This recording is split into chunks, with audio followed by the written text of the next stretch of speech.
introduction momentum. That is wonderful. Thank you so much. Glad you could come today.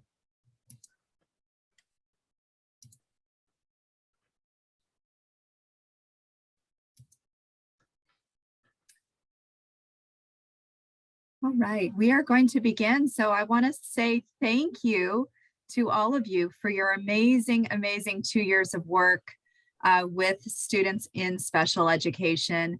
My name is Jennifer Connolly. I am the coordinator of Santa Barbara County SELPA, and we are here to celebrate Autism Awareness Month with the amazing Temple Grandin.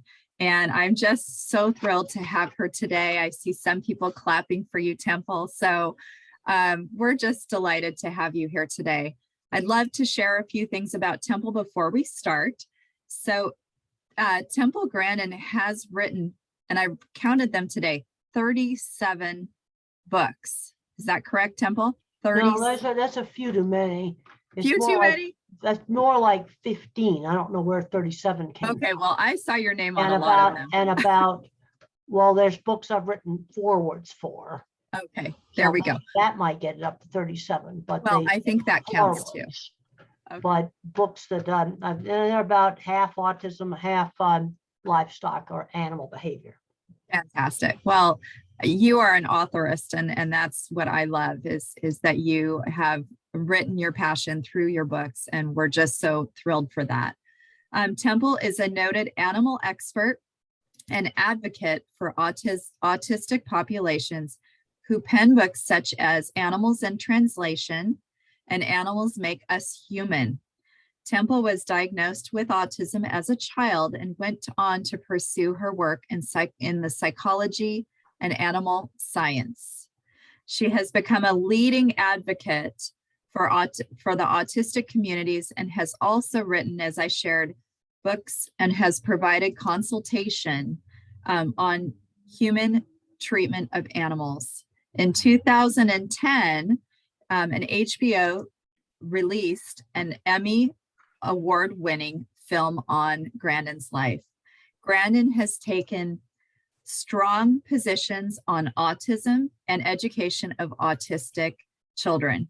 She advocates for early intervention, including the training of teachers to direct each child's specific fixations.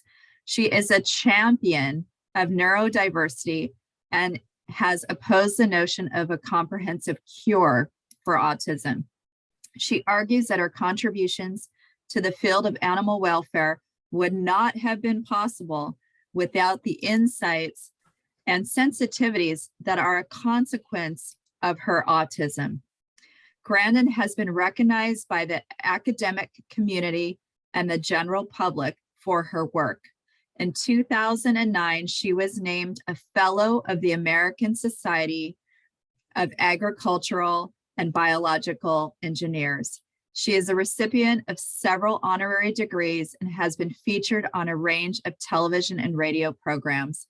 And I just want to say thank you, Temple, for your amazing advocacy for our students with autism and for all the contributions you've given to special education and beyond. So I'm going to share my screen and let you introduce yourself. Well, it's great to be here. Hopefully I'll see my slides show up in just a minute. I'm a professor of animal science at Colorado State University. And one of the things I want to really give credit to is all the good teachers I had. I had some excellent teachers, starting with my early intervention speech teacher, my mother always pushing me. She kind of stretched me. She didn't like throw me in the deep end of the pool with something I couldn't do, but she took my interest in drawing and she developed it. You know, I was kind of fixated on just drawing the same horse head over and over again, and mother would broaden it. Let's draw the saddle, let's draw the stable. You want to broaden that fixation. Take the thing the kid's good at and broaden it. Also, I want to differentiate between a fixation, which might have been horse heads, and an ability, something like art, music, or math. Those would be abilities, not fixations, but broaden it. You know, let's say the kid likes cars. You can read about cars. You can do math with cars. broad net fixation, tap into the motivation of it. That's my book, The Outdoor Scientist. One of the things I'm observing is we're doing a pretty good job with the little kids. So I travel around the country, and I have been traveling now for the last year since I've been vaccinated. But where we're falling down is on the transition to adulthood. That's not going so well. And one of the biggest problems is not learning how to work. And we need to start learning those working skills starting around, age 11 with things like volunteer jobs to have something to replace the paper routes. So I'll tell you right now, the grown-ups do not do a very good job of delivering my Wall Street Journal. And there's a different one doing it every time. And they just delivered me the Denver paper instead of the Wall Street Journal this morning. Sometimes they throw it under the neighbor's car. The neighbor was out walking his dog. He's complaining about where his paper gets chucked. Kids actually did a much better job on that. But one of the reasons why I did this book, The Outdoor Scientist, is you got to get kids off the video games. And I don't think I'm real popular with the video game industry. In fact, I had a diversity conference canceled with a video game company due to bandwidth problems, which I don't believe a video game company would have bandwidth issue. Find that like impossible to believe. Now, if these kids were going on into fabulous jobs in programming and animation in that industry, I would not be criticizing it. Just within the last week, I've done talks with Dell Computer, IBM, S&P. Well, we had 1,000 people on that call. I couldn't believe it.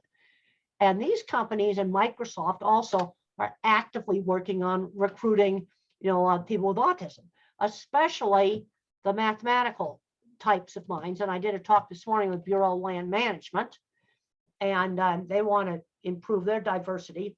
And we discussed ways to allow people to show their work off instead of the standard interview process. So there's some companies really making, some progress. I have to say I'm very pleased that in the last week I did, 3, major computer companies, and S&P is going to be data analytics. And these are things that lead to really, good jobs. And we'll go on to the next slide.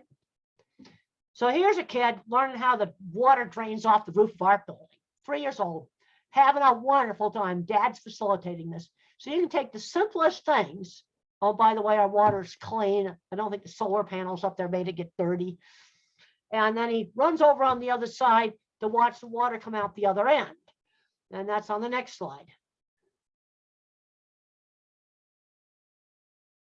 And he's watching the water come out the other end. So that's getting kids doing things. That's why I did the Outdoor Scientist book, another book, Calling All Minds, which is my childhood projects. And I was horrified to find out when I did a book signing for it 4 years ago, that 20 or 30% of the people in a suburb of Denver had never made a paper airplane. I should say 20 or 30% of the children, elementary school children. That's terrible. I had a student in my livestock handling class who had never used a ruler. Well, what's going on with skills? Another thing that's a problem is the writing skills are horrible. Okay, maybe I can pass these algebra tests, but how about write a business letter? These are skills that help me get my business started. And I know in your state, in California, you can't graduate without algebra. I still can't do algebra. Maybe a class in business math and how to start a business might be a better thing, because some of the people who are autistic that have been very successful in the workplace have their own businesses. Let's start with Elon Musk. I hope everybody knew that Elon Musk was autistic. We'll go to the next slide. The thing I want to ask you is what would happen to some of our top innovators in the past in today's educational system? What happened to Einstein, Michelangelo, just a whole lot of, Elon Musk Jr., what would happen to him? He was selling video games, not playing them. Tried to rent a shop in a shopping mall. He was too young to sign a lease. You see, that's the entrepreneur spirit. I think we really got to think about things. We're getting too locked into the label, just absolutely locked into the label. Deborah Moore and I worked on a book called Navigating Autism. And one of the big themes is don't get label locked. It's getting to the point where everything is about the label. Well, for me, what's made life worthwhile is having an interesting career now at the age of almost 75, where I won't have to take my shoes off at the airport ever again. Won't that be nice? If the things that I do and the things I talk about help a student go out and get a job, get out and have a great life, that makes me happy. Let's go to the next slide. Now, I have grandparents that come up to me all the time, and they find out they're on the autism spectrum when the kids get diagnosed. Happens all the time. Also, diagnosis is not precise. One of the things that drives me crazy about diagnosis, I'd rather call it a behavioral profile. I'm trained as a biological scientist. And I don't really like the idea that doctors kept changing the behavioral profile. In the 80s, you had to have speech delay to be autistic. Then in the early 90s, they added Asperger's, which was socially awkward with no speech delay. And then in 2013, they merged it all together. So you got Elon Musk at one end of the spectrum, and then you've got somebody who can't dress themselves at the other end of the spectrum. And they got the same name. Doesn't make too much sense, especially to a visual thinker, because they need very, very different kinds of services. Now, where a diagnosis can really help an adult is when their relationships are a mess. And then it gives them insight, into their relationships. Now, the thing that makes me, I find interesting, I am what I do. So these kids are getting bullied in school. They need to get involved with friends who shared interests. It could be music, art, it could be computer programming. One teacher started a Star Wars club to help out an autistic kid, help them get friends. I've got a paper that's called How Horses Help the Teenager with Autism Make Friends and Learn How to Work. You can look that up online. And we'll go on to the next paper. Next slide, excuse me. This is one of my most important slides, the different kinds of minds. Now, when kids get to be about 7 years old, you can really start to tell what kind of a thinker they are. And I'm what's called an object visualizer. Object visualizer. The HBO movie shows exactly how I think in pictures, in photorealistic pictures. Absolutely can't do algebra, never could do it, never have done it, managed to get out of it. But I'm worried that requirement's holding a lot of kids out of high-end skilled trades and lots of jobs running businesses where you absolutely don't need algebra. I can assure you right now to run a business. Even a Fortune 500 company doesn't need that. Maybe run an Excel spreadsheet, but not algebra. I've done a lot of work with corporations. I know what corporations need. Now, another kind of thinker is a pattern thinker. This is your math mind. This is the kid might be really good at math. Maybe you should be moved ahead in math. Also might be good at music. See, the thing about the autistic kid is they'll be much more uneven skills. Really good at music or math and terrible at something else. It's much more uneven. And a lot of people are mixtures of the different kinds of thinking. And I show the same talk to SAP and the BLM and IBM and Dell. Show them the same talk because I want to get the corporations to realize that these different kinds of minds can be extremely good in their business. Then you have the autistic guy that's verbal facts. They love sports statistics, history. They might be very good at specialized retail. That'd be something they could be good at. And then some dyslexic people think better in auditory. I definitely am not an auditory learner. I rather have information written down. Let's go to the next slide.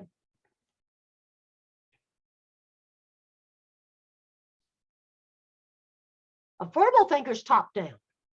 And we had a big discussion this morning, one of my other meetings, where they talk about disabilities. Well, they're talking about in big, vague generalities.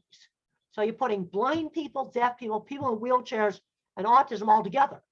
And they have very, very different needs. See, as a visual thinker, I'm saying, okay, ramps for somebody in a wheelchair, autistic person doesn't remember long strings of verbal information, might need a checklist, how to do something that has sequence.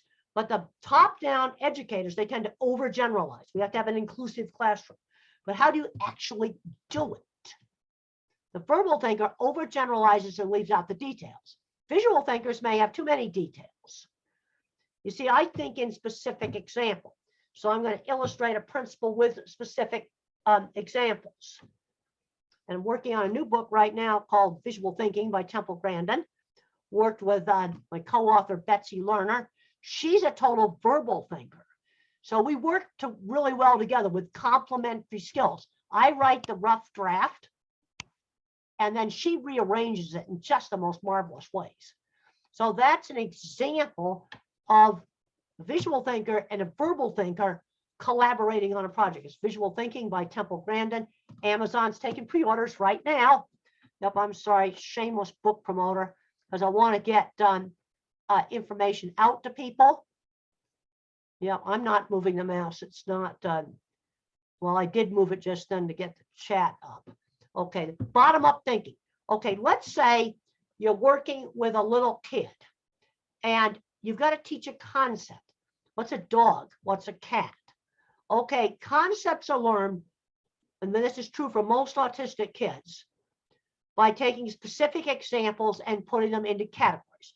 So when I was a little kid, horses were big, dogs in our neighborhood were all big when I was a little kid, and cats were smaller. So I sorted by size: small, medium, and small, large, medium, and small. That's how I didn't know what cattle were at that point. I was a very young child. Then our next door neighbor's got a dachshund. I didn't know what was I going to do? She was the same size as a cat. So now I had to find a feature that dachshunds share with cats. Well, wait a minute, that they don't share with cats. Dachshunds bark. They smell like a dog, and they have the dog's nose shape. You see, this is how I learned concepts as a very, very young child. And let's just give a few other tips for young children. My speech teacher slowed down when she talked to me. She'd hold up a cup and she'd go cup, and then she'd go cup. She'd go back and forth between saying it slow and then saying it regular. The other thing she did is she gave me time to respond. A lot of these kids, their brain processing is slow.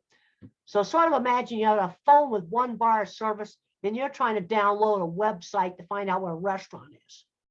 Yeah, and then if you start punching all the, tapping on the phone, just phrases on you. You gotta give it time to respond. So the little kid's like a phone with 1 bar. You might have to wait 10, 15, 20 seconds for him to respond. Also, always encourage the use of language. Always, always encourage that. And then give them time to respond. So the big things that were done with me as a little kid was to learn language when I was a real little kid, like 2 and 3, learn some words, also learn how to wait and take turns at games, and skills, hand washing, things like that. Now, there's been a lot of controversy about ABA. And there's a lot of different kinds of ABA that range from some really rigid stuff done on older clients that I really don't like, to good ABA that recognizes sensory issues. But it's, let's look at what a good teacher can do. And I have found that good teachers do the same things regardless of the name of the therapy. Doesn't matter. They do the same things. A good teacher with a little kid like a 3-year-old will get more speech, better turn taking, more skills. And the fourth thing is the kid should like going to therapy. If the kid despises therapy, then you might have a teacher that's forcing that kid into sensory overload. See, what I want to see is results. And there was some old-fashioned ABA that some of the adult advocates had done on them that was truly terrible, really rigid. Another thing that some teachers do, and I don't think this is very good, is make a child put his coat on and off 10 times in a row. Well, nobody does that. No, let's make sure we're doing real activities. Well, you take your coat off and hang it up when you come in. You put your coat on when you go out. If it's really hot outside, you leave the coat. That's the real world. And we'll go on to the next slide.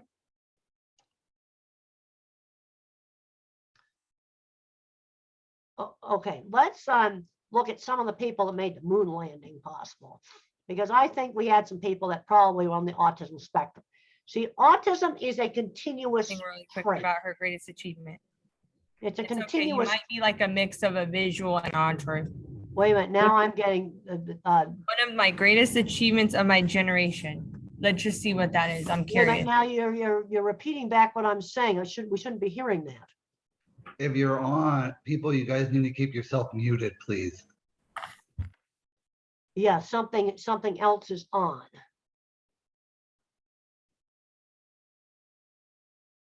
But okay, we're just gonna. I was a total NASA geek, and I can tell you, when I started out in the cattle industry in the 70s, being a woman was much bigger barrier than autism. Much bigger barrier. And there's that scene in the movie where they put bull testicles on my vehicle. That actually happened. It was totally nasty. And the people that did that stuff were the middle managers. It was foremans. It was not the people that owned a feed yard or owned a plant. It was middle management. And the next slide just shows me visiting the vehicle assembly building at Cape Kennedy. And that was an absolutely great trip. I got really emotional. Why was I getting so emotional when I looked at the vehicle assembly building? Because that was one of the greatest things that my generation did. I'm in my 70s now. It was just so cool. We went to the moon. And that's a launch pad that I visited. And the thing that I learned, even now, because that launch pad's only 4 years old, that's brand new, is that maybe the right stuff went to the moon, but special ed built the stuff. I'm serious. This is one of the reasons why I'm so concerned that shop class has been taken out. Kids are not doing the hands-on things. You know, and it's the other thing on the whole university thing is there's the jobs that, you know, now they're saying a lot of jobs have to have a university degree. Now, I just couldn't believe it when someone told me a soccer coach has to have a master's degree. I'm going, really? A children's soccer coach? I think that's just ridiculous. But I worked with all kinds of people that were probably on the spectrum or dyslexic that owned shops that today would be in special ed. And they were building big, complicated meat packing plants. Let's go on to the next slide. Katherine Johnson, let's look at some of the expertise here. She was the famous Black mathematician, horribly discriminated against. She was responsible for hand calculating the suborbital Mercury flights. Now, one thing that was done right with Katherine Johnson is her math was moved ahead. That was done right. As a little girl, they moved her ahead into advanced math. You know, I don't buy this thing, well, it's not age appropriate to do advanced math. Now, I don't think it's age appropriate to put a third grader in high school. They need to be in third grade for social. Well, why not get a laptop in there with the high school math on it? You know, that was total, math genius. And the thing that was terrible is that these people didn't get recognized until the 50th anniversary. Hal Laning lives in a messy office, was an engineer at MIT. Algebra was his play. Was he on the spectrum? I don't know. Very little's known about Hal Laning. Algebra was his play. And his equations were essential for the lunar lander. Probably would have either crashed or aborted the landing. It hadn't been for his equations. You can look it up in Wired magazine. Let's go to the next slide. And let's thank the Playtex company for making the spacesuit. It's the Playtex living spacesuit, designed by people that they graduated from high school. Yeah, well, maybe not the helmet and the backpack, but all the fabric part of the spacesuits made by Bra Company. And they didn't have a university degree. Mission critical. And here are the Mars rover cameras that are up there now taking gorgeous pictures. Somebody made those on a workbench. That often doesn't get enough credit. And then on some of the work I've done, I developed a piece of equipment called a center track restrainer system for big packing plants that was based on an idea and a patent from the University of Connecticut. And the real inventor was the guy in the shop. I looked the patent up. I was furious. The degreed engineer was first author on the patent. It should have been Belanger, not the other guy. Let's go to the next slide. There's the pictures. We can go on to another slide. My grandfather was a co-inventor of the autopilot for airplanes. MIT trained, university trained engineer. Yep, the mathematician guy. Yep, we need him. But he worked with another guy who was definitely was autistic. And the two worked together in the loft, and they invented the autopilot for airplanes. And you can see those three little coils. That was considered a really goofy idea back before World War II. It was in every warplane, except the ripoff was in the warplanes. They weren't very good business people. So here you had an autistic guy working with an MIT trained engineer. That's complementary minds. How about little Michelangelo? Boy, this kid would have been in a pile of trouble today. Drops out of school at age 12. Dirty little brat. Thought it was fun to copy art and then give the owner the copy back and then brag about it. But this brings up a really important thing about students. He was exposed to great art. Every church was commissioning. And he grew up with stone cutting tools. See, when you look at how people get into careers, it starts with exposure and then mentoring comes later. That happened with Michelangelo. And that happened with work that I did with cattle. How'd I end up in the cattle industry? Because I got exposed to it as a teenager at my aunt's ranch. Let's go to the next slide. Steve Jobs, probably on the spectrum. Einstein would land in an autism class today. Want to get you really thinking. Now let's look at different minds working together. Steve Jobs was an artist. He designed the interface on the phone, so it's easy to use. The mathematical programmers programmed it. You had to have both kinds of minds. We'll go on to the next slide. Thomas Edison, high school dropout. He probably had autism. The other thing is he learned how to work at an early age, and he had a mentor that taught him how to use the telegraph. See, again, that's exposure to technology. We'll go to the next slide. I get asked if I could wave a magic wand, what would I do to fix the schools? I'd put every class back in that's on these slides. That's what I would do. And I'm going to show you some slides to show that we're paying the price, taking out shop class. And you know all those slides, woodworking, art, music, sewing. Boy, if I hadn't had sewing, woodworking, and art in elementary school, I would have hated school. So how do you figure out what kind of a thinker a kid is? The visual thinkers like me, art is really big. Building things and mechanical ability. Also animals. I wrote about that in my book, Animals in Translation, because being a visual thinker helped me to understand animals. Then the mathematical kids, computer programming. I tried computer programming, I couldn't do it. Music, all kinds of mathematical things. Then you got the autistic kid that loves verbal facts, just loves them. Let's go on to the next slide. Now, what are some of the possible careers? My kind of mind, we already talked about skilled trades, mechanical stuff. The mathematicians are out running Silicon Valley. Half of them are probably on the spectrum. Computer programming, chemistry, physics. Verbal thinkers who are on the autism spectrum could be very, very good at specialized retail. There's been some big successes with selling cars. Now, what I'm seeing two pathways for fully verbal young adults. Go to the bedroom to play video games or get out and have a life. That's what I'm seeing. And there's been some successful weaning off of video games in young adults with serious car mechanics. They find that's more interesting. Now, people say, well, you're being too down on video games, but I'm not seeing good outcomes. If they were getting fabulous jobs working in that industry, that'd be great. I want to commend S&P and Dell and Microsoft and IBM and those companies, those tech companies really trying to reach out to the community, mainly on for the mathematical sector. Let's go to the next slide. A Nobel Prize winner was 50% more likely to have an arts and crafts hobby. Another reason for keeping those classes. So how did I sell myself? One of the things we need to be doing, and let's start working on how we make that transition to work, because this is where we are really falling down. And one of the things you need to be doing, these kids, is a slow transition from the world of school to the world of work, starting with chores for little kids. What I learned to do is I learned to sell my work. I show up my portfolio. There's one of my drawings. When you're weird, you sell yourself by showing your work.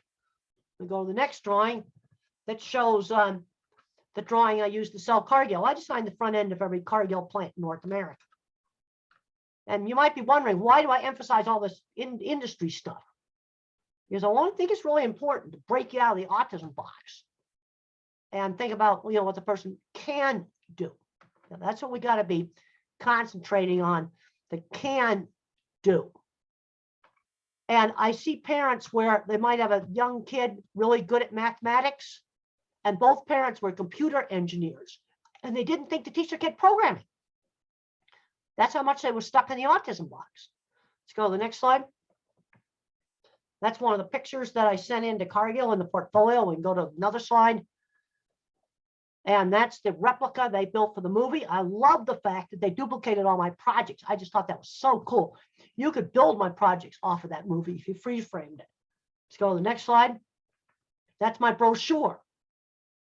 Getting out there, entrepreneur, one job at a time. And then I wrote about it. Let's go to the next slide. That's another picture that went in with the stuff I sent to Cargill. We'll go to the next slide. There's another one of my pictures from the 70s showing the work. Let's go to the next slide. Who builds big processing plants? In 2019, I had a real wake-up call. I visited a state-of-the-art poultry plant and 2 brand new state-of-the-art pork processing plants in the Steve Jobs Theater. And I realized we are paying the price for taking out shop class. We are paying it big time. Visual thinkers like me with labels like drafting technician or welder are designing the whole plant layout and building all the highly specialized mechanical equipment and patenting it. Yes, and 20% of them were on the spectrum. Problem is, they're my age and they're not getting replaced. That's the problem. Math thinkers, boilers, refrigeration, roof loads, wind loads, power, water. Yeah, they do that. But the clever engineering department oftentimes don't even have a high school diploma, the welding class or a shop class. They're designing big factories. Been there, worked out in construction, 25 years on it. Let's go to the next slide. 20% of the people I worked with were either autistic, dyslexic, or ADHD. And there's a lot of crossover with ADHD and autism. Owned big shops, owned them. This is their own business. This is the entrepreneur. Multiple patents. Yep, they're my age now. They're not getting replaced. Let's go to the next slide. All right, 2019, this is one of the places I visited. All that equipment's imported from Europe and other high-wage countries. We're not making it anymore. That's the problem. Steve Jobs Theater, structural glass walls. They're from Germany and Italy. We're not making that. You know what else we're not making? The state-of-the-art electronic chip-making machine. It's from Holland. Let's go to the next slide. And that's the parachute landing on Mars. She's taking a selfie of herself. That fabric's from the UK, woven on high-tech European looms. Yep, I went and tracked down the vendors on that one. Let's go to the next slide. All right, here are some tips for working with minds that are different. When we get out in the workplace, employers will often get really annoyed. They say, well, I just showed him how to work the ice cream machine 5 times. Can he remember? I have no working memory. So what you have to do is a workaround. I need a drink of water. I need a pilot's checklist. Any task that involves a sequence, like closing out the cash drawer. Step 1, step 2, step 3. And you need to look up pilot checklist because it's very simple. It's like Google keywords. Well, I was going on the plane the other night, walking down the jet bridge, and they had a sign on the wall how to operate the apron drive passenger loading bridge. I looked at that and I go, who reads all that stuff? Then I looked up more stuff online and I'm going, who reads all this? You know what? I can tell you, I don't think anybody's reading it because I don't know how many times I've seen somebody who's not how to operate a jet bridge and been waiting 20 minutes to get off the plane. No, you got to figure out simple steps like a pilot's checklist. You might want to look pilot's checklists up. And there's also a book called the Checklist Manifesto. Let's go back to that slide. I got a few other things I want to talk about on that slide. Multitasking. Don't put them on the McDonald's takeout window. Too many parents are over babying their kids, over protecting their kids. Give them some choices. Vague instructions don't work. Like tidy up the shelves at a store. That doesn't work. You've got to be more clear. Like line the shampoos up with the correct price tag. Let's go to the next slide. It's like all of education. I think we got to do some serious thinking. Where's a kid 10 years after high school? I was doing those big projects 10 years after high school. Let's go to the next slide. Want to get into more stuff about, making a switch to work, talk a little bit about anxiety, and then we'll have plenty of time for questions. Yep, we're going to be just fine. I'm going to leave at least half an hour in here for questions. Exercise, hard exercise. That helps on anxiety. I do 100 sit-ups every night. You know what? I hate exercise, but I find I can't sleep if I don't exercise. Let's go to the next slide. Here's my work experience. At 13, mother got me a little sewing job just in the neighborhood with a seamstress. We got to find these opportunities in the neighborhood. Church volunteer jobs, farmers market jobs, instant illegal, real jobs. I want that high school kid to have 2 jobs under the belt before they graduate. We've got to make that transition to work before they graduate from high school. I was out on my aunt's ranch working. I also started a little sign painting business when I was in high school and learning really important working skills. Like I had to make a sign that somebody else would want. I looked at some beautiful artwork last night that an autistic girl had drawn of kind of science fiction characters. I said, I want to broaden that art skill. So maybe she can do an ad for car dealership. And I don't think they're going to want science fiction characters on it. You've got to learn how to do work that other people want. You can still do science fiction characters. But my first sign painting job was for a beauty shop. And I don't think they would have liked robots on it. When I was in college, career relevant internships. Really important because I'm seeing kids graduating from college with advanced degrees lose it in the workplace.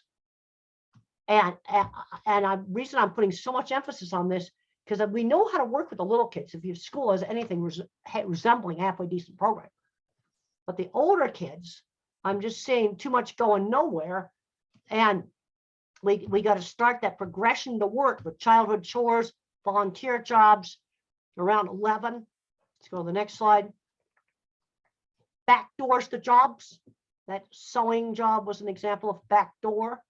Okay, in a BLM talk I did this morning, they were talking about what we can do at the interview process. We need to short circuit some of that. In fact, Microsoft and some of those companies, have coding workshops and things like that where they can come in and show their skills off. Let's go to the next slide. Elementary school life skills training. Simple. When I was 7, I had to put my good clothes on and be party hostess at my mother's parties. Too many little kids, they don't know how to shake hands. I was at an autism fair yesterday right here in our town. This little girl shouldn't have any idea how to shake hands. Selling candy for charity, that taught being able to talk to people. I learned shopping, I had an allowance. I learned exactly what I could buy with 50 cents. I learned how to save money. These are not complicated things, but they were really important. And there I am as a teenager doing my favorite things. We can go on by that. And I fixed up this ugly shed and made it look really nice when I was in high school. That's learning important working skills. Also, it's a portfolio I could show off. Let's go to the next slide. And I was also painting signs for the Arizona State Fair. So how did I get that job? I showed pictures of some of my signs, but that's learning entrepreneur skills. Next slide. All right, we got to talk about driving. And we're going to have to take it much more slowly, but we need to do it. On my aunt's ranch, the mailbox was 3 miles away on a dirt road. So every day I got 6 miles of practice, 6 days a week on a dirt road. What you got to do is get the driving into motor memory before you do traffic. So let's start. Big parking lots. Driver's ed sometimes shoves them into it way too fast. Don't do that.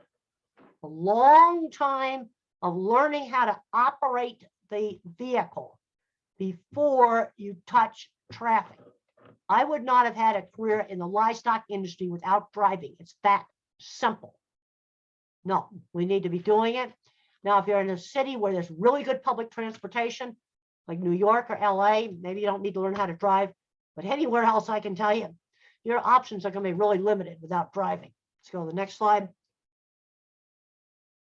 Slow transition from the world of school to the world of work. Academic skills, work skills are totally different skills. I think we can go by this slide because you'll have the slide deck. I like mentors. Jim the contractor. He saw my drawings. He was starting a small construction company. He was not autistic, but he seeked me out because he saw my work and he helped me get my business started. Another really important industry mentor who had seen my work. Let's go to the next slide. Mentors. My mother, she taught me to read at age 8. I didn't know how to read. She taught me phonics. Well, I got to really thinking about this. I went online and looked up some really gobbledygook about teaching phonics. I couldn't believe how complicated it was. So then I started going back to my childhood, my ABC song. This was just like 6 months ago. And I'm going, A, B, C, D, E, F, G. Half the sounds are there. They're already there. I knew my ABC song. She puts the alphabet up on the wall, had me memorize my sounds and get a book worth reading. And it was all done out loud. I read more and more, and she read less and less.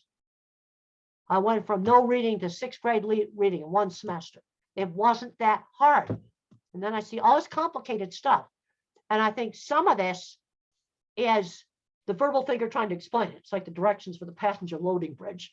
I just saw really, I looked up some more from a company in Europe that makes passenger loading bridges. And I'm going, you think a gate agent's going to remember all this gobbledygook you put on here?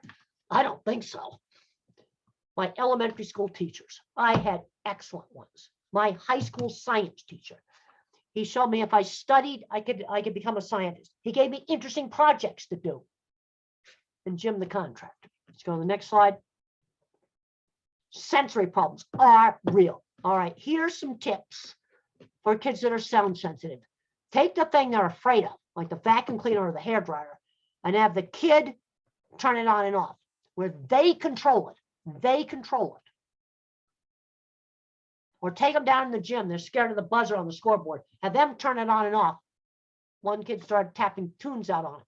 Earphones, like if you wear a headset all the time, your ears are going to get more sensitive. It's going to get worse. So what you want to do is have them with you. Let them have, you always have the headphones with you, but try not to wear them. In other words, giving the kid control over the dreaded sound. Let them pick out some clothes. Washing clothes that go against the skin. Those are some of the things you can do. Yeah, complicate things. The phonics.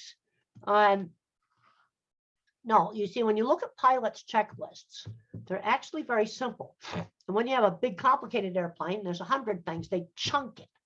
Pre-taxi, pre-takeoff.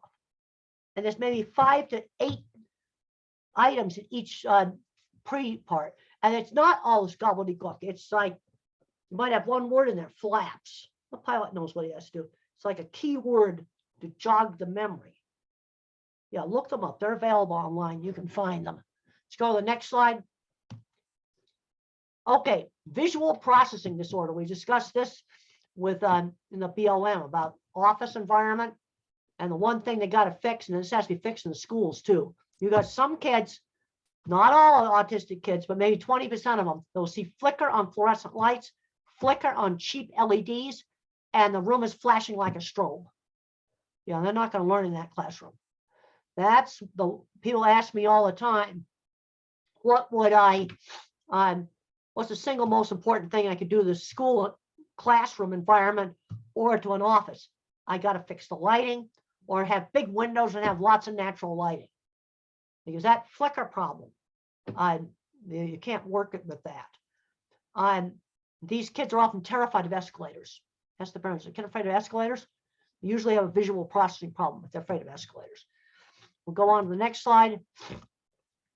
Some individuals that have a lot of sensory issues will visual images, when they get tired, will break up, like this migraine picture from Oliver Sacks' migraine book. We go on to the next slide. Or maybe stuff like that. Huh, can you imagine trying to read if that's what your vision was like, even though your eye exam was more or less normal? We'll go to the next slide. Some kids, when they go to read, you see the print jiggle on the page. And there's some simple things you can do to help that. They have that problem. They're on the next slide. And we already talked about the lighting. Try printing the homework on light blue, light tan, light gray, light, pale lavender, pale pastel papers. Let the kid pick out the paper. I've seen that save on college careers. Tan paper in the printer, light lavender paper in the printer. Let's go to the next slide. Now, somebody might say to me, I don't have evidence-based for that. Well, I come from the practical world. If something's cheap, paper's cheap, totally safe, it takes me 20 minutes to try it.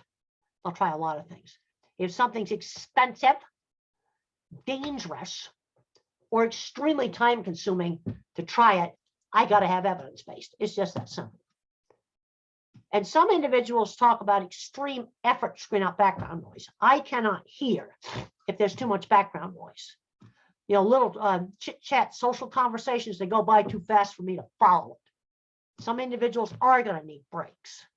Some individuals can't see and hear at the same time. Let's go to the next slide. Here's a paper, a way to desensitize the sensory system. This is the title of the paper. Environmental enrichment is an effective treatment for autism. You stimulate two senses at the same time. It's an adjunct to other therapy. When you look for the paper online, you go on Google Scholar, you can find the version that doesn't have the paywall. But I think it works on sensory desensitization. Let's go to the next slide. Okay, if you're dealing with older kids that remain nonverbal, these books are must-reads. These are people that type independently, nonverbal, type completely independently. Nobody's touching them or touching the thing they type on, whether it's a piece of cardboard or it's a computer keyboard or whatever it is, iPad. How can I talk? The lips don't move. I just checked it on Amazon. It's available, the Kindle app. And there's some used books available that went out of print, but the used books are available. Carly's Voice in print, all formats. Reason I Jump, fall down 7 times, get up 8. You're working with kids that do not speak, and I'm not talking little ones here. I'm not talking the 3 and 4-year-olds. Older kids and teenagers, these books are must reads. Let's go to the next slide. Tension shifting slowness. See, I already talked about processor speed. It takes me much longer to shift back and forth between two different things. Let's go to the next slide. This slide shows very clearly attention shifting slowness with eye tracking, watching an old black and white movie. Look at how many times the normal line goes back and forth. Attention shifting slowness. You see, the thing is, if I'm a computer or a phone, I got 1 bar service on the phone or an Intel 286, but I got huge memory. I don't need working memory for things I do. Teaching the little kids, we already talked some about that.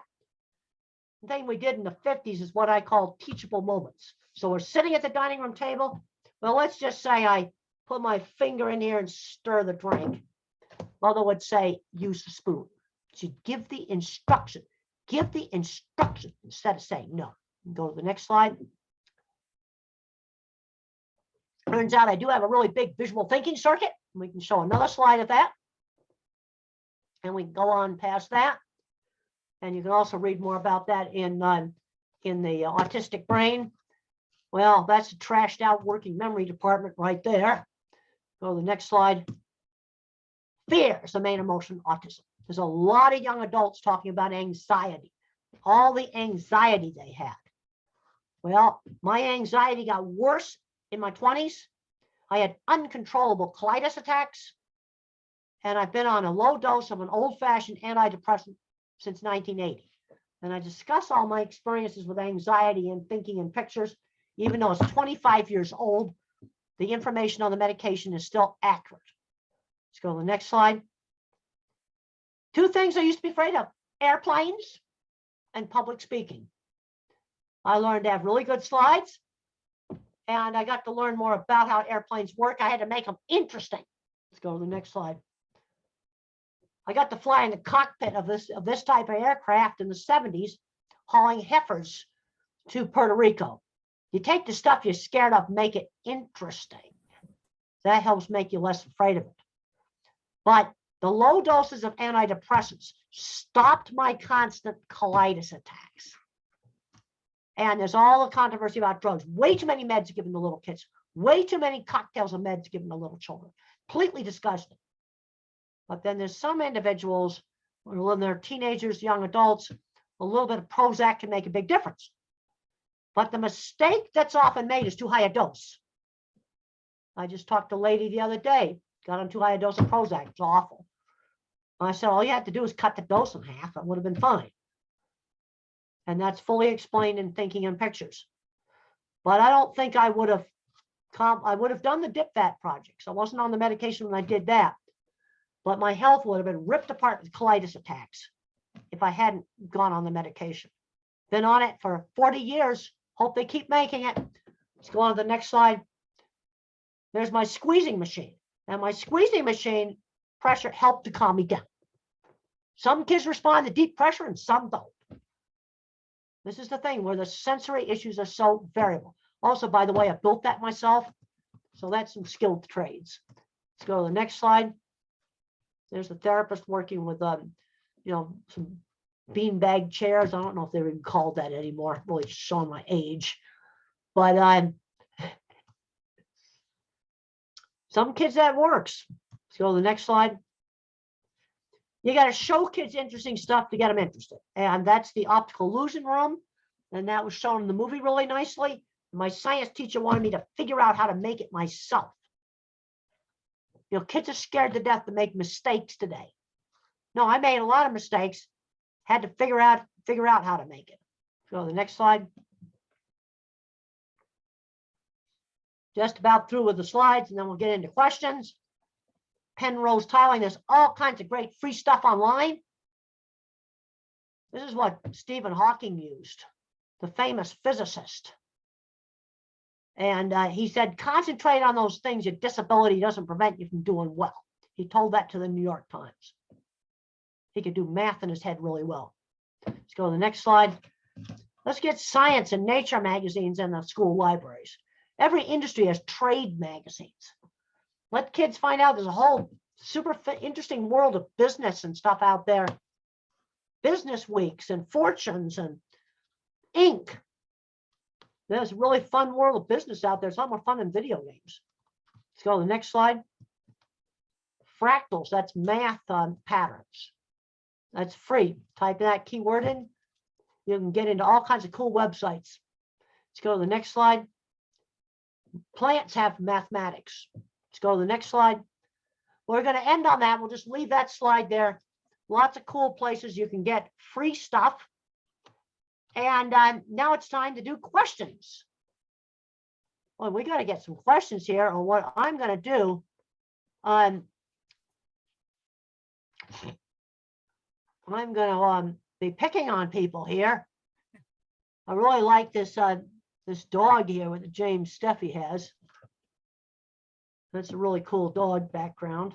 Yeah, Dr. Grandin, I don't know if I have any questions, but I just remember she passed away quite some time ago, but reading your book, Animals in Translation, I think really resonated with me personally, I think, and just helped me understand my deep relationship I have with dogs and really understood that. So thank you for sharing your wealth of knowledge.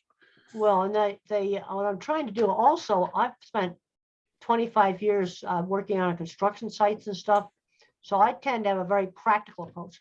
The other thing about construction is you've got to finish a project. Yeah. You've got to get stuff done. Also, the word construct and constructive are in there. And it changes my perspective. Where's that kid 10 years after school? I hope he's doing something good. Yeah. You know, like some kind of a job he really likes. Getting out there, having a life. I've had parents say to me, my kid got a job at an office supply store and he just blossomed. Yeah. Or he bloomed. I've heard that over and over again. See, a bottom-up thinker, you got to fill the database. Well, if they just do the same thing every day, you don't put any new information in the database. No, you got to get them out there and put information in the database. Dr. Grandin, you have, oh, sorry. Oh, sorry. You have a couple of questions in the chat. I'm looking at that right now. So what advice would you give to practitioners identifying autism in grades 5+ when explaining to the child? Explaining that they have autism? Yes. The fully verbal child, I'd make sure I look up all Elon Musk stuff online and show them that. That's the kind of stuff I would do. I don't want it to hold them back. Work on the friends who shared interests. See, the thing is, you get into, you know, there's been discussion about person first language versus identity first language.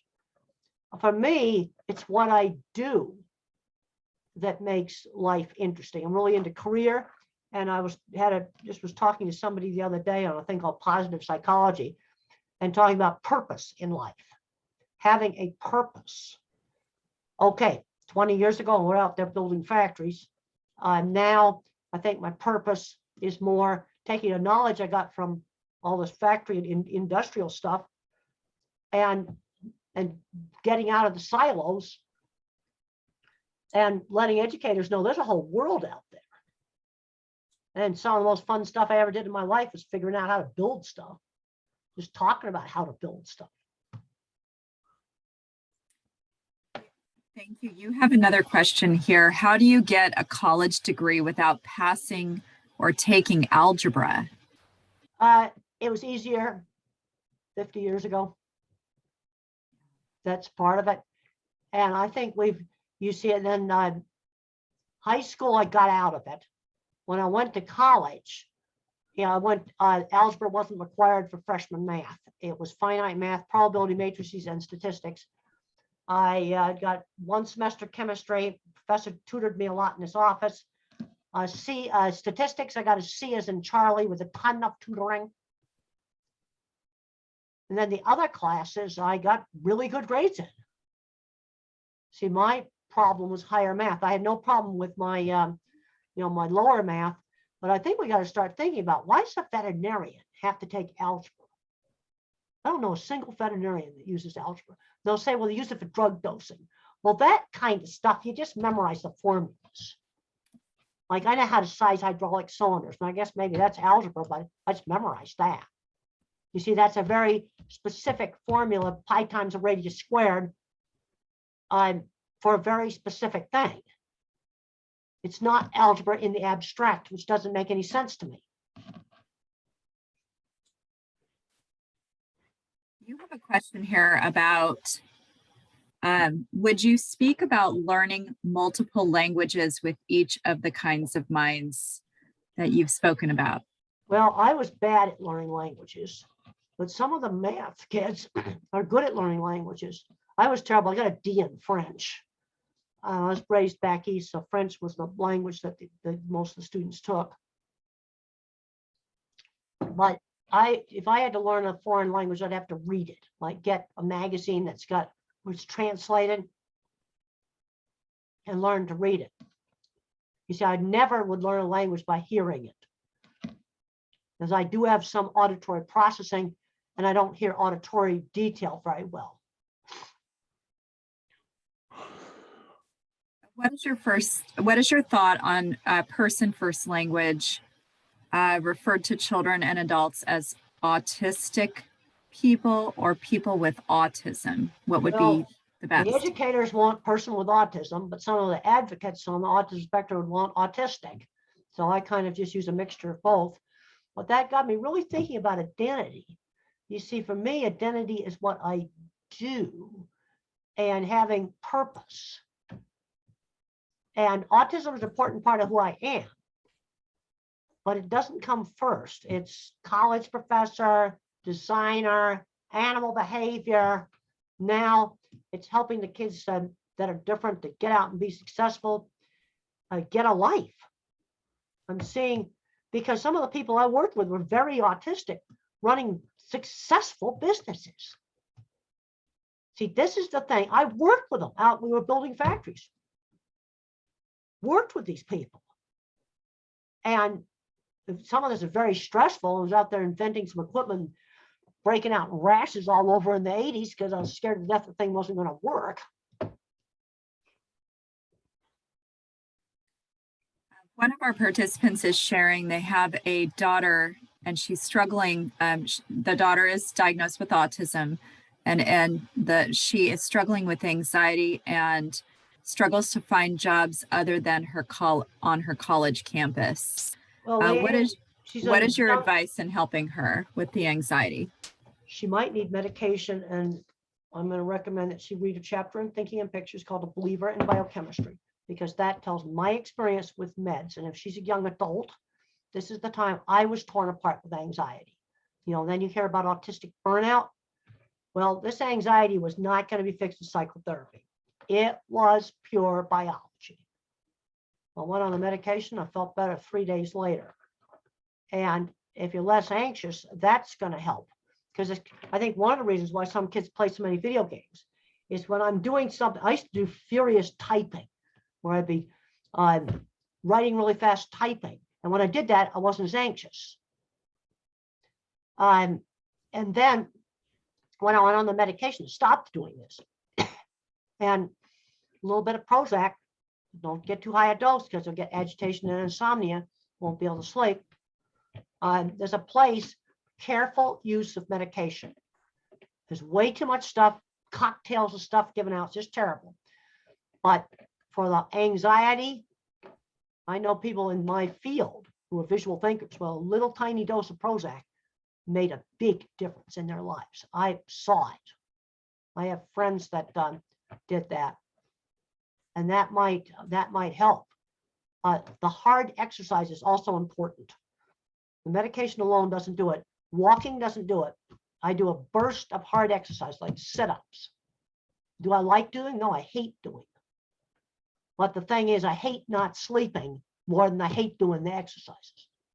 But a burst of hard exercise. We have someone asking a kind personal question. With all the knowledge and advancement, what are some of the challenges that you still face at this time? You know, I got back pain, just like a lot of seniors have got. I've got that. And I do physical therapy every single night. Some of it prescribed by a specialist, and some I got off of YouTube. But it's simple stuff, and I have to do it every single night, along with the setups. And that does take discipline.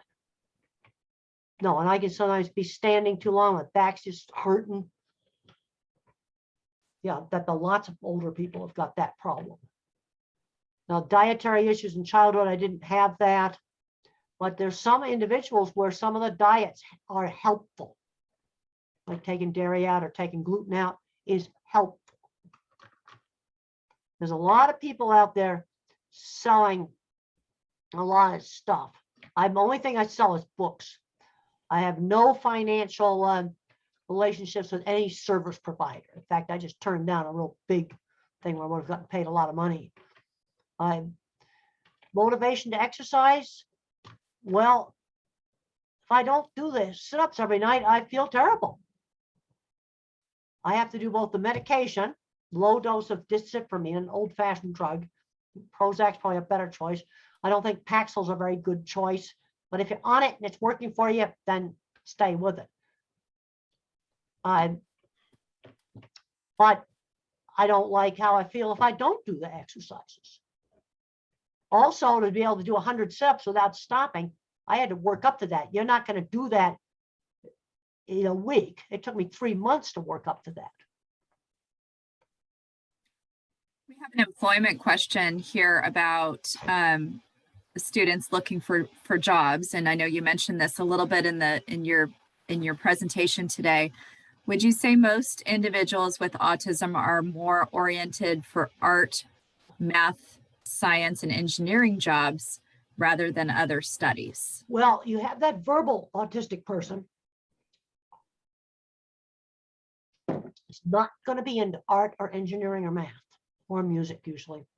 This is the word thinker.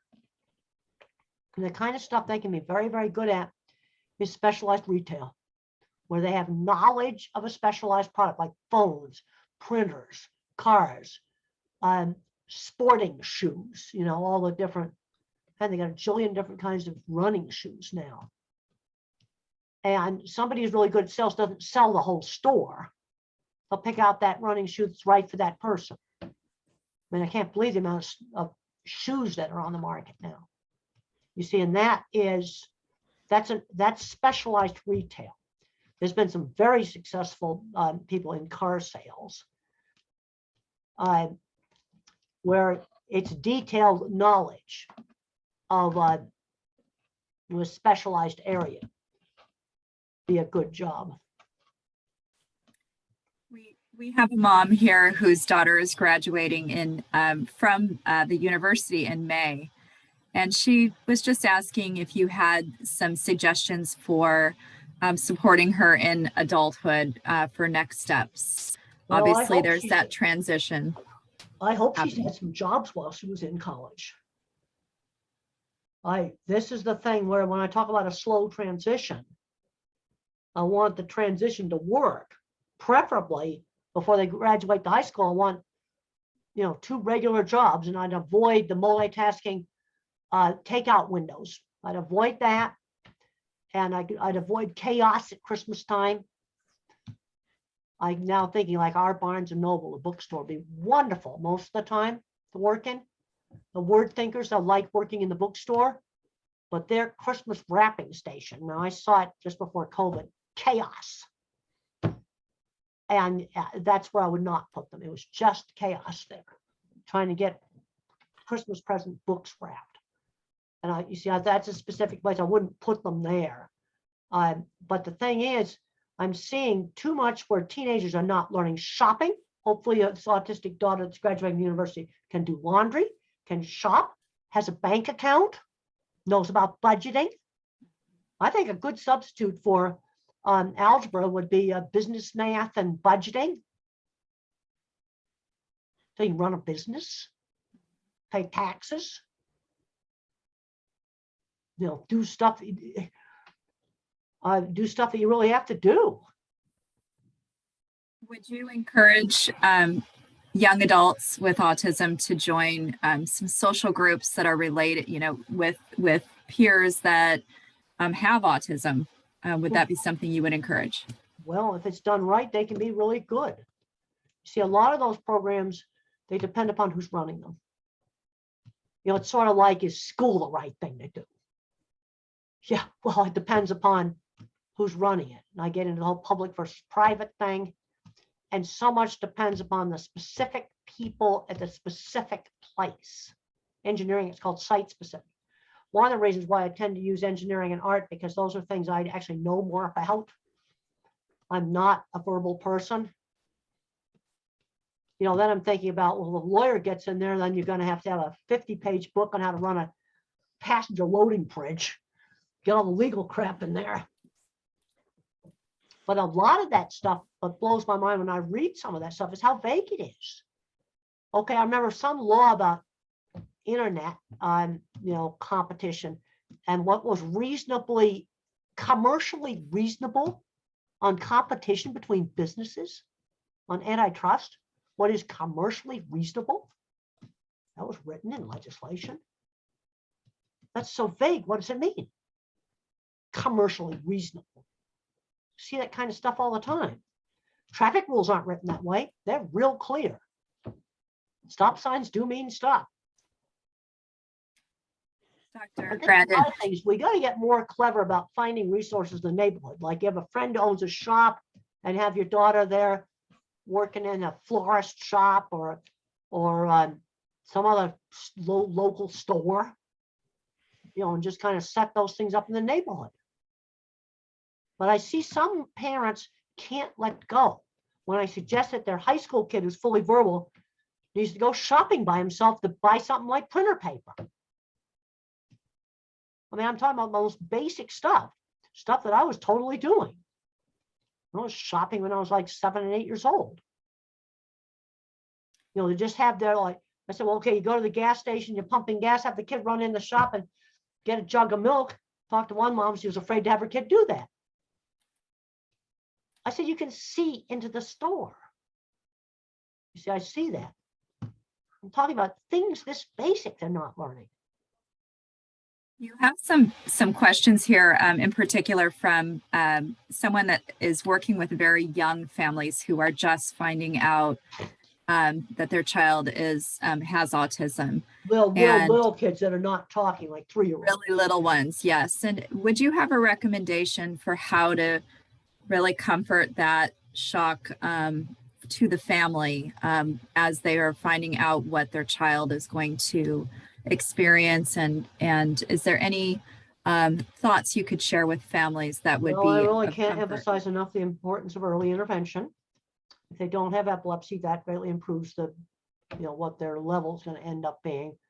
Got to get into early intervention. Can't emphasize that enough. I did not talk until I was 4. Maybe you could tell them that. I didn't talk until I was 4, but I had extremely good early intervention. You know, then we get in with low income families where there's no services in some parts of the country. Then it's where you got to go to your church groups, get grandmothers to start working with their kid. I've got just the book for them, The Way I See It. Lots of little short chapters. The other book I have is Navigating Autism, which I did with Deborah Moore. And I think that book is a really good book to change the attitude. Okay, the mom's all upset, the kid's diagnosed with autism.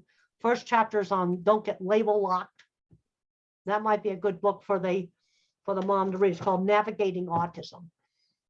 And then The Way I See It book, that's the how-to instructions if you got to enlist the grandmothers. But you see, I think one of the reasons why the autism spectrum got so big is when the kids are little. I looked terrible when I was little. See, this is what you got to work with the kid. You don't know exactly how they're going to come out, but you got to work with them. You can't just wait 2 years and let them veg out on phones. You have some questions here regarding students that have behavior issues in school due to their disability, and then and how to work with those students, and then delivery models, just how to support collaboration and comprehensive models for students in the schools. Well, I don't know. That's getting into some jargon there. The thing I have found, it gets down to the principal of the school. What I have found, I don't care if it's a factory or it's a school, it gets down to management. That principal or that plant manager has got to be behind it. And I just was talking to some of these diversity things at the computer companies. The manager of that department or whatever has to decide they're going to make it work. And the top CEO of the company's got to make it work. And then you've got some managers that butthead, then you get rid of them. But, you know, top sets the tone. I don't care if it's humane treatment of cattle. It's the same thing. Top sets the tone for what's going to go on. Okay, here's a 5-year-old that's labeled ODD already. Oh, boy. All right, let's this kid's probably, you know, if he's that manipulative, that kid's probably good at something. Let's develop his mechanical skills, develop his art skills, develop his math skills, where he gets praised for doing something constructive. So he has a purpose other than making the teachers crazy. Okay, I got to tell you about Willy Wonka. Willy Wonka's in his 70s. He's a real person. I've been on his corporate jet. It flew me somewhere in the US. I've signed 5 NDAs. I can't tell you what Willy Wonka makes. He has this big stainless steel factory. And we discussed his labels. He would have been oppositional defiant, dyslexic, ADHD, horrible student, flunking out of school, started washing food processing equipment. Then he started fixing it and building it. Now he has this giant factory. Yeah. That's the sort of stuff that you could be. But let's start working with let's find something this kid's good at, where you get praised for doing something. That might help. You see, sometimes in ABA, there's too much emphasis on compliance on things the kid perceives as stupid. We need to do, like putting your coat on and off 5 times in a row. That's not real. I think, this is the sort of thing where I need to talk to the family more about what's actually going on. But I found that, you see, in some of the rigid ABA programs, they're just making them just do stuff that doesn't even make any sense to the kid.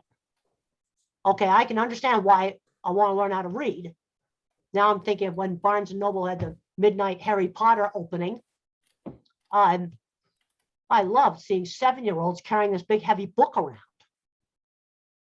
Okay, then that gave you a reason for learning to read or to learn to do math.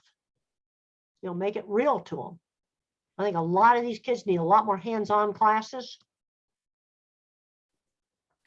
And you would start them young, Dr. Grandin. Oh yeah, let's start them young. I'm appalled when I did this Calling All Minds.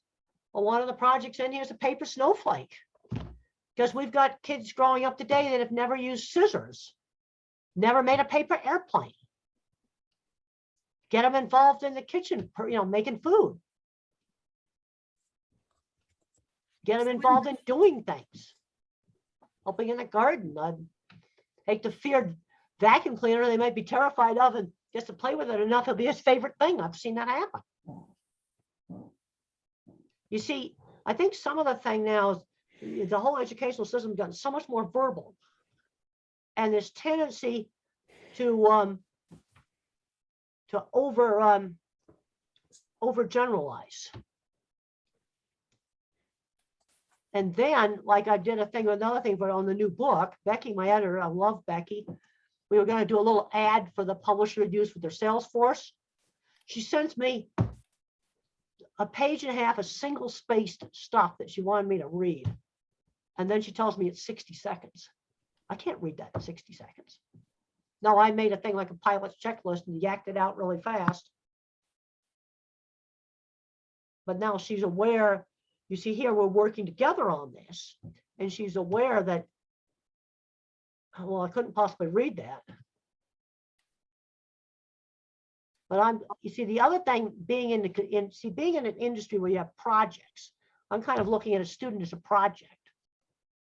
And I want that student to have a good outcome. I don't want them in jail. I don't want them drug addicted or going out crime or getting addicted to video games and doing nothing else. Get out, and for my kind of mind, you see the factory stuff and the cattle stuff, kind of stuff that my kind of mind likes. So I have a tendency to talk about stuff I like. But you see, delivery models. I tend to think specifics. Like here, there's a really good teacher. This is what they did in this classroom. This is what they did in Mrs. Jones's classroom. Maybe better go see what Mrs. Jones does. How did you find mentors that were supportive in your life? Well, some of the mentors, like Mr. Carlock, he was in the school, but Jim the contractor, he just saw my drawings. See, mentors get to try. Same thing with Michelangelo. They started, messing around with those stone cutting tools, and then the pros saw that talent. You see, I see so many parents locked into the label. They don't think to put their kids' artwork or their kids' programming on their phone to show to people. I just can't believe it. Why is the kids' artwork not on the phone so you can show it to people? That's how you find mentors. You never know who you're going to meet that can open the door. I figured that out. Like in the HBO movie, I went up and I got the card from the editor, because I knew if I wrote for that magazine, that would help me. What should people stop? Okay, here, what people should do. What should they stop doing for people with autism? talking for the person. Okay, I'm at a meeting and mom comes up and talks for her boy. No, the boy needs to do the talking. The boy needs to bring the book up and ask to have it signed. All right, that's just a specific example. Yesterday, parents do too much for the kid. They've got to learn how to do things themselves. You mentioned the book of on anxiety and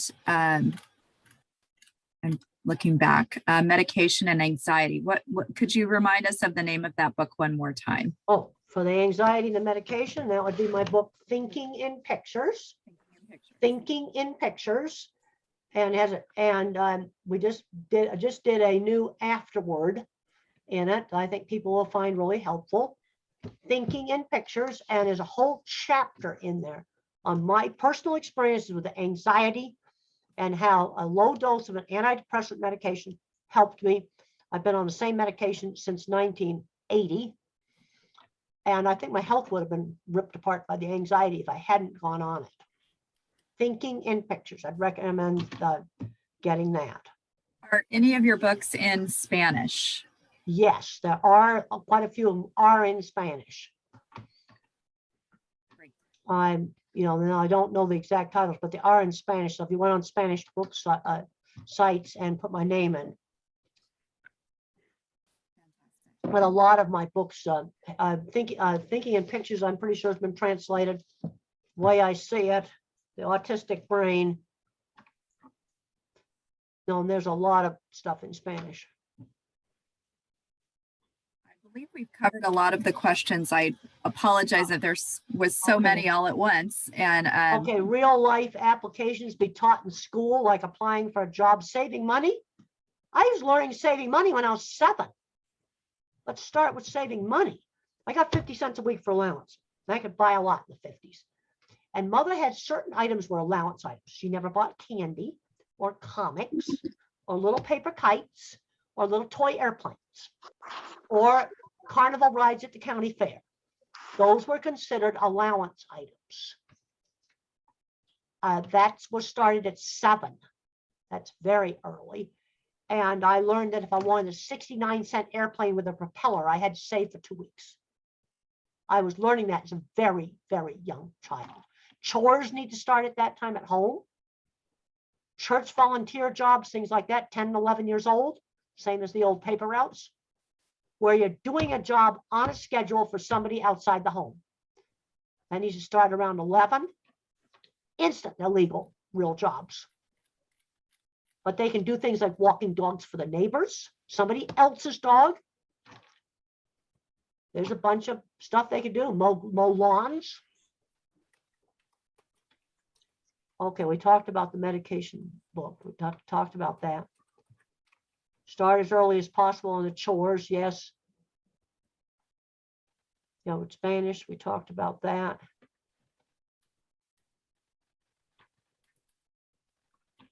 Oh, some inspirations on 2 and 5-year-olds, jobs old enough, and Netflix. Okay, I need to look at that.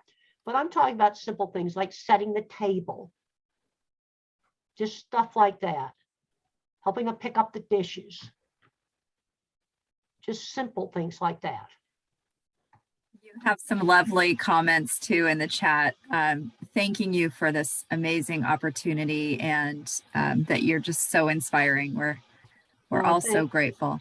Yeah, I think that's, but I'm a very practical person, and I've talked to a lot of families that are very low income. So I'm trying to recommend things that they could actually do. We have a question on insights about assessment of cognitive ability for those on the spectrum. Well, it could be very uneven. And you have to also look at, let's say you have a more severe, nonverbal individual, won't do it versus not able to do it. You always have to look at that. Almost maybe 5 minutes. The things that, like this in the business world, you can run a Fortune 500 company if you can read, write, and arithmetic at a good 6th grade level, the way it was taught in the 50s. I'm appalled at the writing abilities of some of the graduate students today, the last 6 or 7 years. Run-on sentences because nobody corrected their grammar, don't know how to write a business letter, just basic skills. Okay, these are the university graduates and their writing skills are horrible. How do you just write up what you did in your experiment? How many cattle you had? What'd you feed them? How'd you house them? What'd you do? Basic stuff. Okay, transitioning from high school to college. Which book would be good for that? There's a book called The Unwritten Social Rules. I think a lot of people will find that's really helpful. One of the things that need to be transitioned is learning how to work before they go to college, and when they're in college, a lot of career relevant stuff they need to be doing, volunteering for research projects. Aging, yeah, I can tell you the aches and pains, and what's been really bad with some people when they've aged is they lost a good job. You know, that can be really hard. You have a question on shortening an intensive OCD routine for a nonverbal child. So he's gonna, well, one thing you could try rewarding him for shortening it. You know, then sometimes you might, you know, do medication. Now, I don't want to see somebody drowned in medication. Okay, a basic principle of medication, you try one thing at a time, use the lowest effective dose, and see how it works and write it down. Because let's say you started a new school, at the same time you started a drug, you'd have no idea which was working. You have to carefully evaluate things.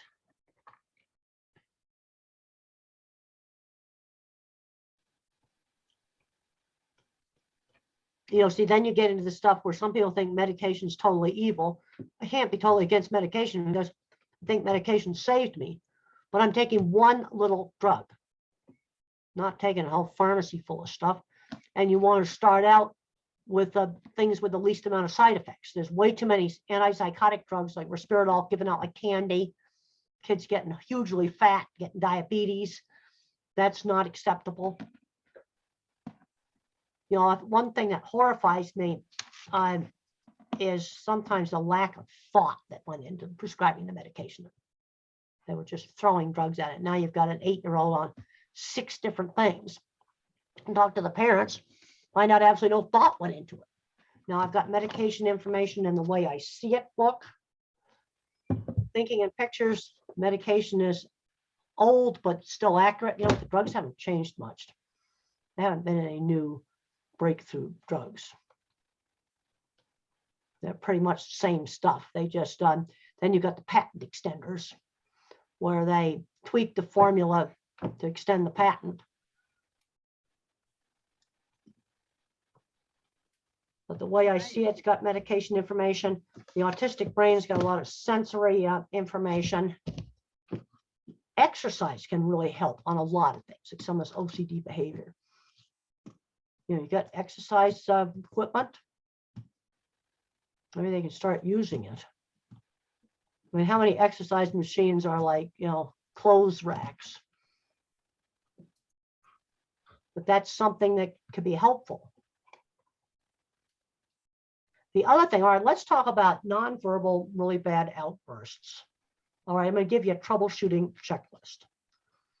Nonverbal. All right, the first thing you got to do, okay, you've had a really bad incident, like hit a person or busted something, rule out a painful, hidden medical problem they cannot tell you about, like a stomach ache, a toothache, urinary tract infection. The next thing is sensory. Does it happen in the middle of the busy Walmart? That's likely to be sensory. The third thing is frustration because they can't communicate. It is so frustrating if you can't communicate. You've got to have some kind of a way to communicate. So hidden painful medical, frustration because they cannot communicate, sensory overload. Okay, then there's some individuals that get very clever. They manipulate their fit throwing. I remember talking to one family, and if dad was driving towards McDonald's, the kid didn't scream. But if mom was driving towards McDonald's, he'd scream because he knew mom would stop.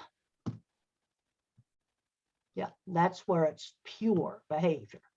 But I want to make sure before you think it's pure behavior, that you rule out the painful medical, sensory overload, and frustration because they can't communicate. Also, I want to encourage teaching them to type. Give you a little hint. Attention shifting. Okay, like this laptop, I've got on this desktop here, I got a slide out thing with a keyboard. It's here in my hands here. That keyboard's way down here. So to type on it, I got to look down, and then it appears up here on the screen. You know, nonverbal autistic can't make the attention shift.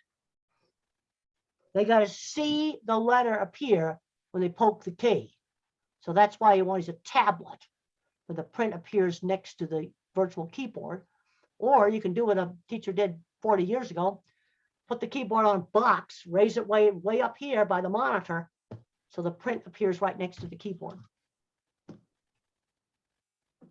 Yeah, because the thing, when you get those 4 books that I suggested, nobody is touching those people or touching the thing. The other thing you cannot do.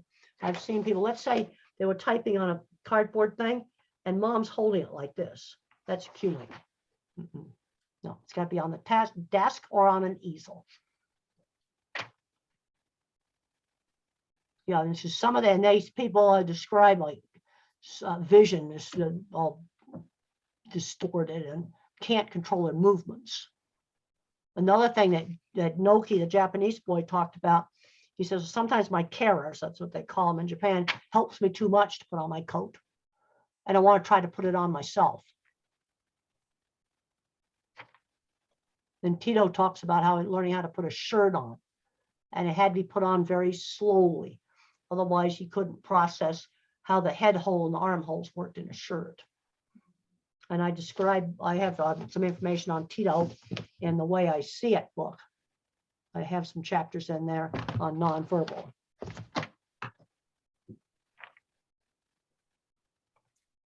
We are at 3 o'clock, Dr. Grandin, and I know we could all spend the next 2 hours with you, but I'm sure you are tired of talking continuously, and we want to thank you so much in behalf of our county for being here today. Well, there has been so many positive thoughts in the chat. I will share it with you after we are finished today.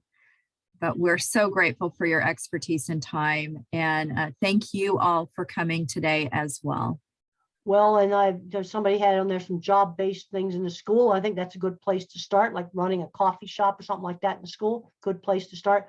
In this Different Not Less book, this is 18 people diagnosed later in life. They talk about how they got the jobs they have now, kept the jobs, and how the diagnosis did help them with their relationships.